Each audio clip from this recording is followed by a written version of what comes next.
These 5-minute radio programs were recorded in 2021 by Jim McDonald for broadcast by KDET in Center, Texas. We hope you'll benefit from these and share them with others.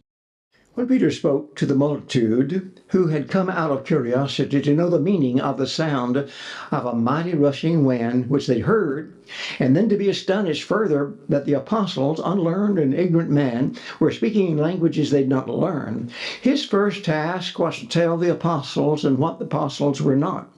Mockers had said of them, "These men are filled with new wine," Acts 2:13 and 14. Peter said, "These men are not drunken, as ye suppose, seeing it is but the third hour of the day. But this is that which was spoken by the prophet Joel. And it shall be in the last days, saith God, I will pour forth my spirit upon all flesh," Acts 2:16 and 17. Joel wrote of the last days, which Peter said had begun with the fall of the Spirit on that day, Acts 2:21.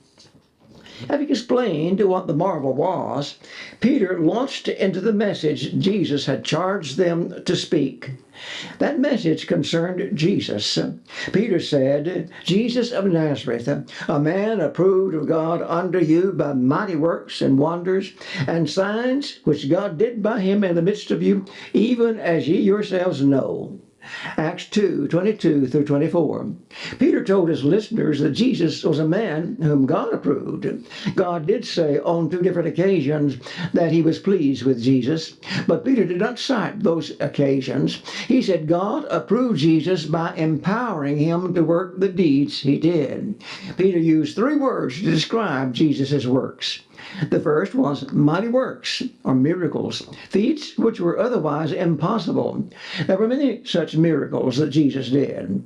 He raised people from the dead, Lazarus being a notable example. He turned water to wine. He fed 5,000 men with 5 loaves and 2 fishes, then gathered 12 baskets of remnants after all were full. He gave sight to men born blind. All these were impossible with men, but not impossible with God. The second word that Peter used was wonders. This word described the awe, the amazement that the works Jesus did affected those who witnessed them. When Jesus said to a raging sea, "Peace be still," and suddenly there was a great calm, the disciples marveled, "What manner of man is this, that even the winds and the waves obey his voice?" they pondered. The third word Peter used to describe Jesus' words were signs. This was the reason that the works were wrought. John wrote, "Many other signs and wonders truly did Jesus in the presence of his disciples, which are not written in this book, but these are written that you might believe that Jesus is the Christ, the Son of God, and that believing you might have life in his name." John 20:30 and 31. Jesus did the works he did as a sign of who he was. When Jesus had given sight to a man who had been born blind, the blind man said to Jews that did not believe in Jesus, "If this man were not from God, he could do nothing." John 9:33.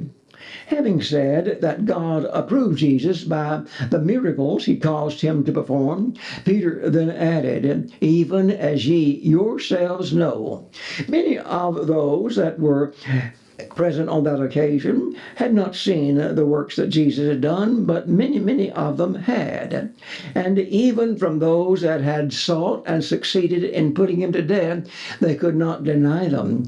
When Jesus had raised Lazarus from the dead, a miracle which many believed, the ruling class held a council about what they should do. They reasoned among themselves, "What do we? For this man doeth many signs." John 11 and 4.